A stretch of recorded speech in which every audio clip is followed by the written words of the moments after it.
प्राचीन परंपरा पुरुषोत्तम मास। पुरुषोत्तम मास महात्म्य अध्याय 28। श्री नारायण बोले, चित्रगुप्त धर्मराजा के वचन को सुनकर अपने योद्धाओं से बोले, यह कदर्य प्रथम बहुत समय तक अत्यंत लोभ से ग्रस्त हुआ, बाद चोरी करना शुरू किया, इसलिए यह प्रथम प्रेत शरीर को प्राप्त कर बाद वानर शरीर में जाए, तब हम इसको बहुत सी नरक यातना देंगे। हे भट लोग, धर्मराजा के गृह में यही क्रम श्रेष्ठ है।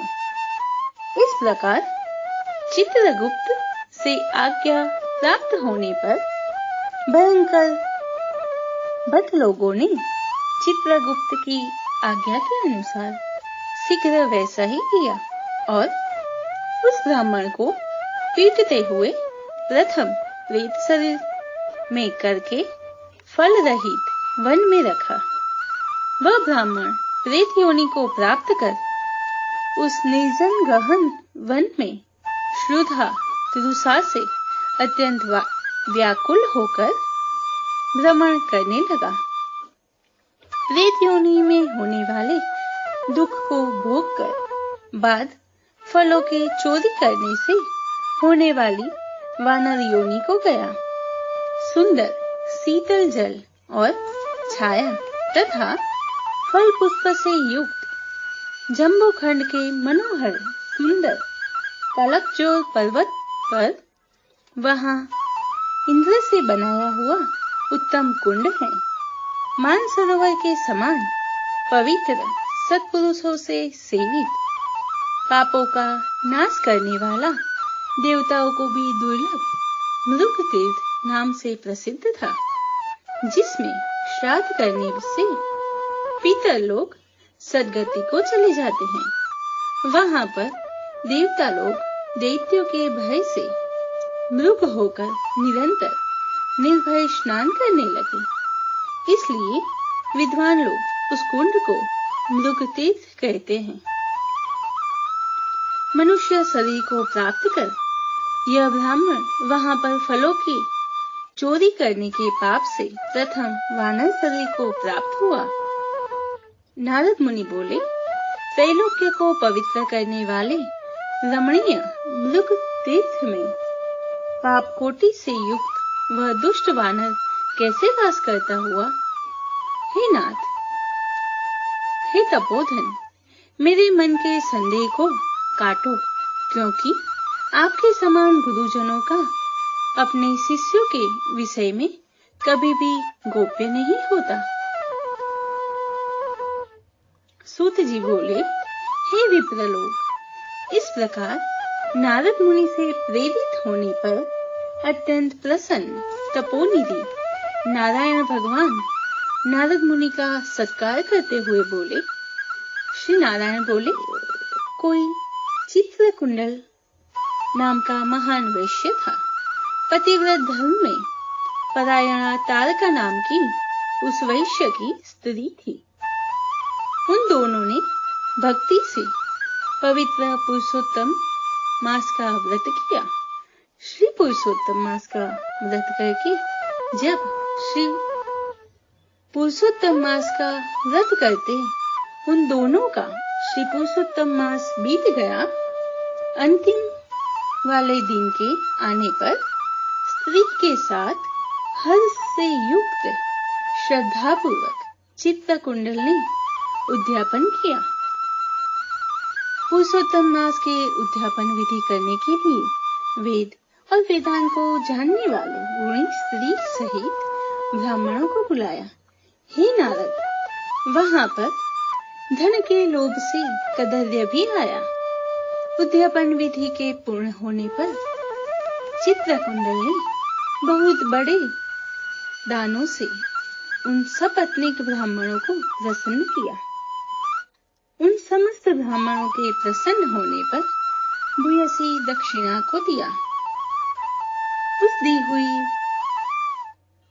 भूयसी दक्षिणा से प्रसन्न अन्य सब ब्राह्मण गृह को गए, परंतु अत्यंत लोभी कदर्य उस वैश्य चित्रकुंडल के सामने रोता हुआ खड़ा हो गया और विनय से नम्र होकर गदगद वाणी से बोला, हे चित्रकुंडल, हे वैश्येश, हे भगवती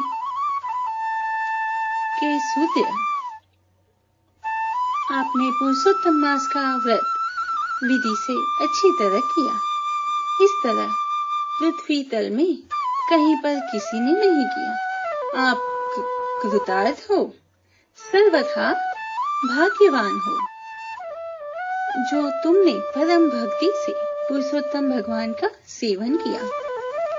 तुम्हारे पिता धन्य हैं और तुम्हारी पतिव्रता माता धन्य है, जिन दोनों ने तुम्हारे समान हरिवल्लभ पुत्र को पैदा किया।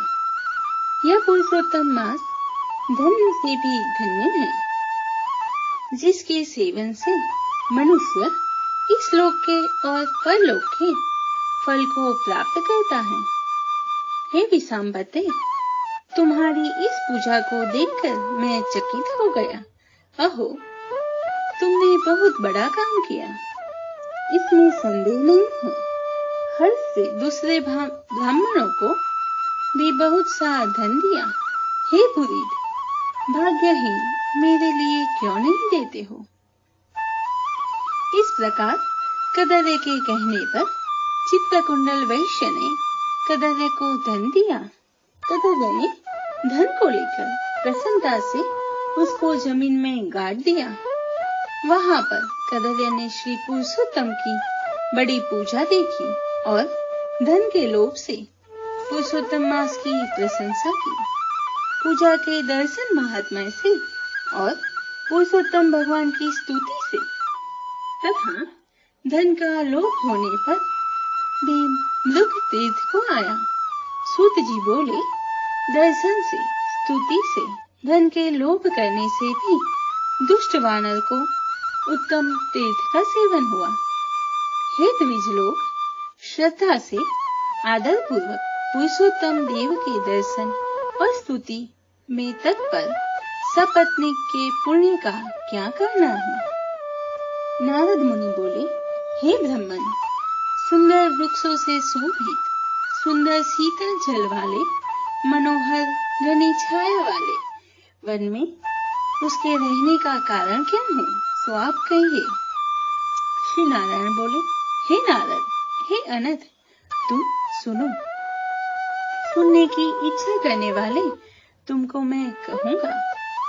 इसमें कुछ कारण हैं जिसके श्रवण से पापों का नाश हो जाता है।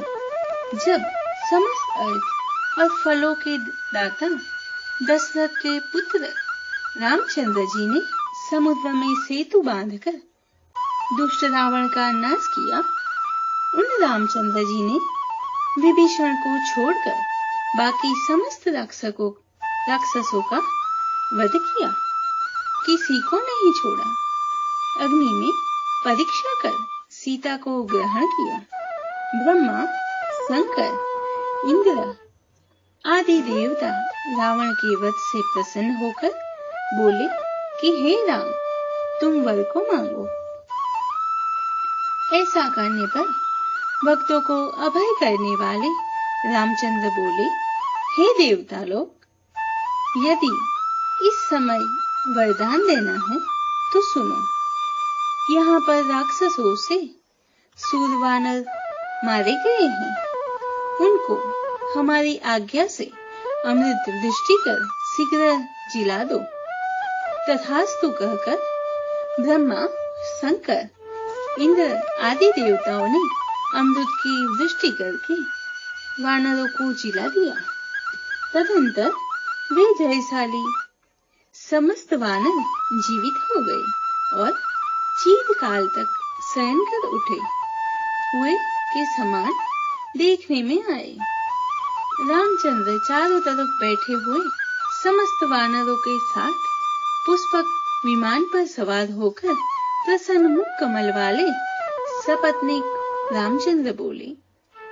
श्री रामचंद्र जी बोले, हे सुग्रीव, हे हनुमान, हे तारात्मज, हे जामवन, वानरों के साथ आप लोगों ने मित्र का समस्त कार्य किया। आप लोग उन वानरों को आज्ञा दो जिसमें यहाँ से आप लोगों की आज्ञा पाकर वानर अपनी अपनी इच्छा अनुसार जंगलों में जाए। हमारे ये दीर्घजीवी वानर जहाँ जहाँ वास करे वहाँ के वृक्ष पुष्प फलों से युक्त हो जाए। नदी मीठे जल वाली हो, शीतल जल वाले सुंदर तालाब हो, इनको कोई भी मना नहीं करे। हमारी आशा है, हमारी आशा से समस्त वानर जाए। इसलिए रामचंद्र के प्रभाव से जहाँ वानर जाति के लोग वास करते हैं, वहाँ वन में मीठे जल वाली नदी और सुंदर तालाब होते हैं। पुष्प पत्र से युक्त सुंदर फल वाले बहुत से वृक्ष हैं, परंतु अदृष्ट से होने वाले पूर्व जन्म के सुख दुख जहाँ जहाँ प्राणी निवास करता है वहाँ वहाँ अवश्य जाते हैं, क्योंकि बिना भोगे कर्म का नाश नहीं है, ऐसी वेद की आज्ञा है। श्री नारायण बोले, फिर कहाँ पर? फिर वहाँ पर यह लालची वानर पर्वत के समान बढ़ता हुआ भूख प्यास से युक्त पीड़ित वन में विचरण करने लगा।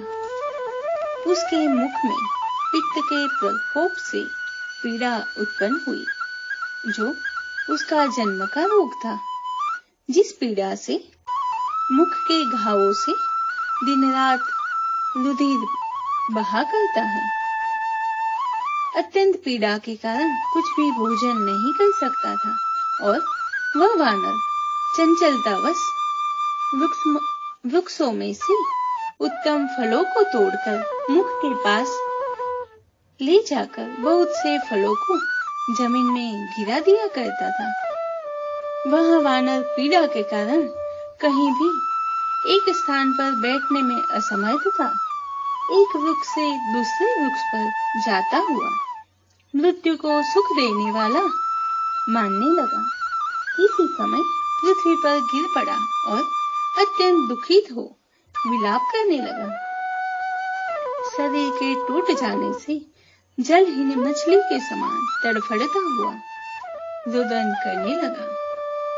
शिथिल शरीर वाला, गलित मुख वाला वह वानर भूख प्यास से पीड़ित हो गया।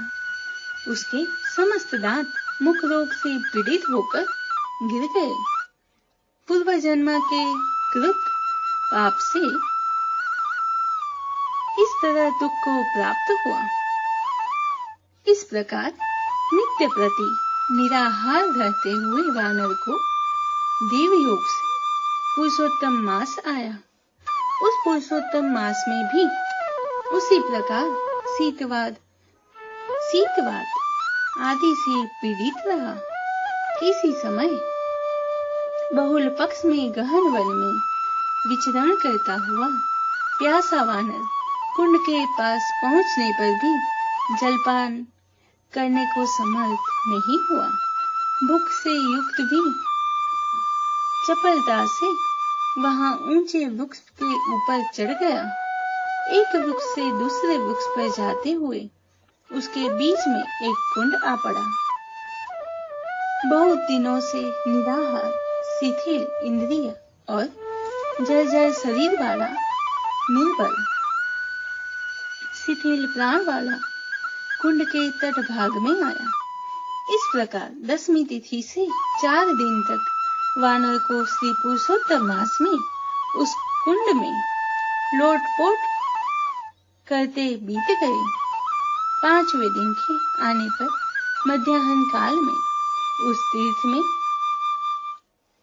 जल से भीगा शरीर वाला वानर प्राण से रहित होकर गिर गया और वह उस देह को त्याग कर पापों से रहित होकर तत्काल दिव्य आभूषणों से भूषित दिव्य देह के समान सुंदर चमकते हुए आभूषणों से भूषित दिव्य देह को प्राप्त किया, जो कि नीलकमल के दल के समान श्याम वर्ण, करोड़ों कामदेव के समान सुंदर चमकते हुए रत्नों से जटित, किरीटधारी, सुंदर शोभमान मत्स्य कुंडल वाला, शोभमान पवित्र पीत वस्त्रधारी, कमल में रत्नों से जटित मेखला वाला, शोभमान बाजूबंद, कंकण, अंगूठी, हार से शोभित, नीलवर्ण के टेढ़े चिकने बालों से आवृत सुंदर मुख था।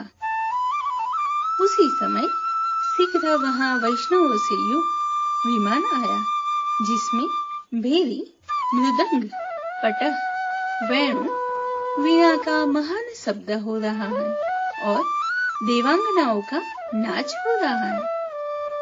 गंधर्व किन्नर के सुंदर गान हो रहे हैं। ऐसे उस विमान को महाभाग दिव्य देहधारी वानर देखकर अत्यंत विस्मय को प्राप्त हो कहने लगा कि पातकी मेरे को यह सुख कैसे हुआ?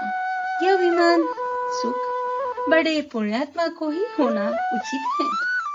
इसके बाद कोई देवांगना उसके ऊपर चंद्रमा के समान श्वेत छत्र को धारण करती हुई, कोई दो अप्सराएं हर्ष से उसको दोनों तरफ चामर को डुला रही है, कोई पान हाथ में लिए खड़ी है और उसके सामने अप्सराएं नाच कर रही हैं, कोई गंगा जल से भरी हुई झाड़ी को लिए खड़ी है, कोई उसके सामने खड़ी गाने बजाने में तत्पर है।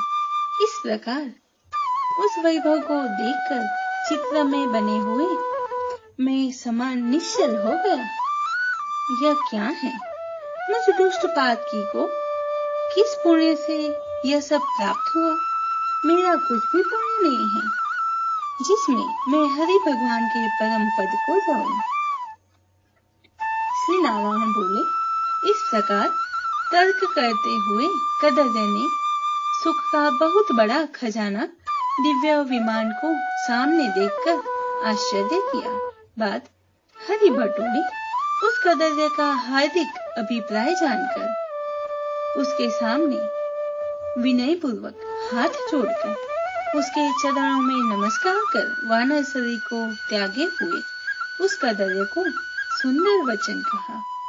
इति श्री बृहन्नारदीय पुराणे श्री पुरुषोत्तम मास महात्म्ये अष्टाविंशोऽध्यायः। पुरुषोत्तम मास अधिक मास की खूब खूब मंगल बधाई। ओम नमो भगवते वासुदेवाय। पुरुषोत्तम भगवान की जय।